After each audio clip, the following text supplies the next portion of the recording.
নমস্কাৰ ছাত্ৰ ছাত্ৰীসকল আজি মই সপ্তম মান শ্ৰেণীৰ গণিতৰ এটি কালাংশ আগবঢ়াবলৈ ওলাইছো দ্বিতীয় পাঠ যেটো হৈছে আমাৰ ভগ্নাংশ আৰু দশমিক ভগ্নাংশৰ বিষয়ে তোমালোকে ইতিমধ্যে ষষ্ঠ শ্ৰেণীত তোমালোকে পাই আহিছা তথাপি অকনমান মই পূৰ্ব জ্ঞানৰ তোমালোকক আভাস দিবলৈ চেষ্টা কৰিছো এতিয়া আহা যে ভগ্নাংশ আৰু দশমিক এই যেটো আমাৰ পাঠ ইয়াৰে মই আজি ভগ্নাংশৰ বিষয়ে তোমালোকক অকনমান ধাৰণা দিব বিচাৰিছো ভগ্নাংশনো আসলতে কি ভগ্নাংশ হৈছে কোনো এটা গোটা বস্তুৰ সমান অংশ কৰি পোৱা তাৰ কিছু অংশ বা তাৰ কিছু অংশ ভগ্নাংশ হৈছে কি যে এটা গোটা বস্তু ধৰা হল এটো এটা বৃত্ত ইয়াক মই সমানে ভাগ কৰিব লাগিব সমানে ভাগ কৰাৰ পিছত এই চাৰিটা সমান ভাগ মই কৰি লৈছো প্ৰত্যেকটো ভাগে সমান বুলি ভাবি লবা যে এই চাৰিটা সমান ভাগৰ পৰা আমি কিছু সংখ্যক ভাগ লোৱাকে সেই গোটা বস্তুটোৰ কিছু অংশ বা তাক ভগ্নাংশ বুলি কোৱা হয় উদাহৰণ স্বৰূপে এই যে চাৰিটা ভাগ দেখিছা ইয়াৰে এইটো এটা ভাগ গটিকে মুঠ ভাগ ইয়াত কিমান আছে মুঠ ভাগ আছে কিমান মুঠ আছে ইয়াত কেইটা ভাগ আছে মুঠ ভাগ আছে কিমান 4 আৰু ইয়াৰ পৰা যদি মই এটা ভাগ লওঁ তেতিয়া হলে এই ভাগটোক এই যেটো অংশ এই গোটেই বৃত্তটোৰ ই কিমান অংশ 4 ভাগৰ 1 অংশ এতিয়া 4 ভাগৰ 1 অংশটো হৈছে এটা কি ভগ্নাংশ 4 ভাগৰ 1 অংশটো হৈছে এটা কি ভগ্নাংশ ঠিক তেনেদৰে যদি আমি তিনিটা ভাগ লওঁ তেতিয়া হলে তেতে কিমান হ'ব ভগ্নাংশটো 4 ভাগৰ 3 অংশ 4 ভাগৰ 3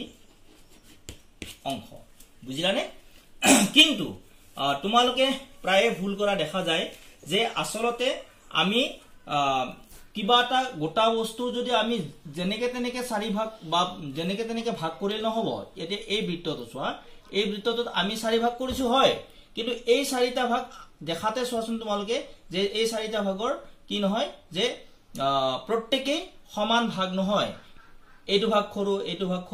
এইটো ডাঙৰ আছে বা এইটো তাতকে অলপ ডাঙৰ আছে গতিকে এনেকুৱা অসমান ভাগৰ ক্ষেত্ৰত ভগ্নাংশৰ ধাৰণাটো তোমালোকে মনলৈ নানিবা গতিকে ইয়াতে যদি মই এইটো a ভাগ লৈ পেলাই যদি মই 4 ভাগৰ 1/4 লিখো তেতিয়া এই গোটা বস্তুটোৰ ক্ষেত্ৰত ই ভগ্নাংশ 1/4 এটো 1/4 লিখিলে আমাৰ নহব এই বিশেষ বৃত্তটোৰ ক্ষেত্ৰত 1/4 লিখিলে নহব গতিকে ভগ্নাংশৰ ধাৰণাটো হৈছে কি যে এটা গোটা বস্তুৰ সমান অংশৰ পৰা লোৱা কিছু অংশ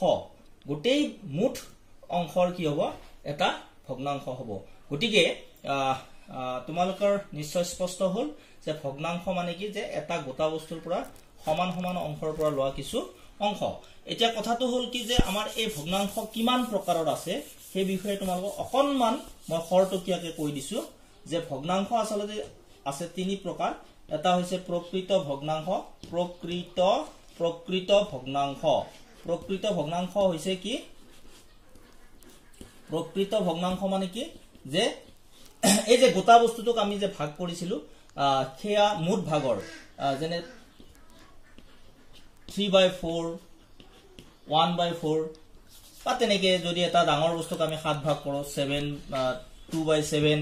ওৰে ইয়াত কি হয় যে গোটা বস্তুটোক আমি সমানে ভাগ কৰি তাৰ পৰা কিছু অংশ লৈছো হয় না গটিকে গোটেই ইয়াত কি হয় যেটো হৰ আছে হৰতকৈ লবটো কি হয় সৰু হয় অৰ্থাৎ যি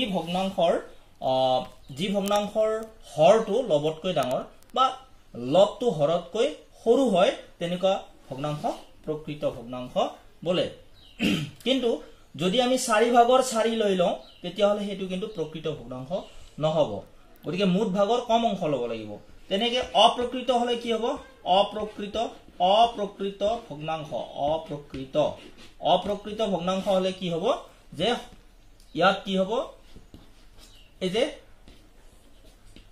এইটো এটা অপ্ৰকৃত ভগ্নাংশ কাৰণ ইয়াত কি হৈছে যে ইয়াত হৰটো লবতকৈ সৰু হৈছে ঠিক তেনেদৰে 3/3 যদি আমি 2 কৰো তেতিয়া হলে এইটো কি হ'ব অপ্ৰকৃত ভগ্নাংশ হ'ব ঠিক গটিকে তোমালোকে নিশ্চয় বুজিলা যে যি ভগ্নাংশৰ হৰটো লবতকৈ সৰু তেতিয়া হলে সেই ভগ্নাংশটোক অপ্ৰকৃত ভগ্নাংশ বুলি কোৱা হয় 3 নম্বৰ মিশ্ৰ ভগ্নাংশ মিশ্ৰ ভগ্নাংশ মিশ্ৰ ভগ্নাংশ হৈছে কি যে আমাৰ এই যে গোটা বস্তু আমি এটাৰ কথা কৈছিলো এতে এটাতকৈ যদি বেছি হৈ যায় মানে ধৰা হল ইয়াত আমাৰ কিমান আছে ইয়াত মুঠ ভাগ 4 আছে ইয়াতো 4 আছে সমান ভাগ 4 4 8টা আছে গটিকে ইয়াতে 8টা ভাগত তাৰমানে কি হ'ব এতিয়া যদি মই ইয়াত কি হল এটা গোটা সংখ্যা আছে গটিকে ইয়াৰ লগত আমাৰ প্ৰকৃত ভগ্নাংশ এটা যোগ কৰিব লাগিব তাৰমানে এই 4টা ভাগ লগ লাগি এটা হৈছে তাৰ মানে কি হল 1 প্লাস আৰু এইটোৰ কিমান ধৰা হল এই অংশটো লৈছো মই গটিকে এইটো কিমান হল 4 ভাগৰ 1 অংশ অৰ্থাৎ এটা গোটা সংখ্যা আৰু এটা গোটা সংখ্যা বা স্বাভাৱিক সংখ্যা বুলি ক'ব পাৰা এটা স্বাভাৱিক সংখ্যা আৰু এটা প্ৰকৃত ভগ্নাংশ লগ লাগি মিশ্ৰ ভগ্নাংশ হ'ব তেনেকে তোমালোকে যদি দুটা গোটা বস্তু হয় তেতিয়া হলে 2 প্লাস সাপোজ এটা প্ৰকৃত ভগ্নাংশ 3/4 এইটো এটা মিলি কি হ'ব 2n কিমান 3/4 দুই সমস্ত 4 ভাগৰ 3 এইটো এটা মিশ্ৰ ভগ্নাংশ অৰ্থাৎ মিশ্ৰ ভগ্নাংশ কাক বোলে যে স্বাভাৱিক সংখ্যাৰ লগত যদি এটা প্ৰকৃত ভগ্নাংশ যোগ হৈ থাকে তাকে মিশ্ৰ ভগ্নাংশ বোলে গতিকে আজি এই সৰু ভিডিওটোৰ জৰিয়তে তোমালোকক এই তিনিটা মই ধাৰণা উপস্থাপন কৰিলো ধন্যবাদ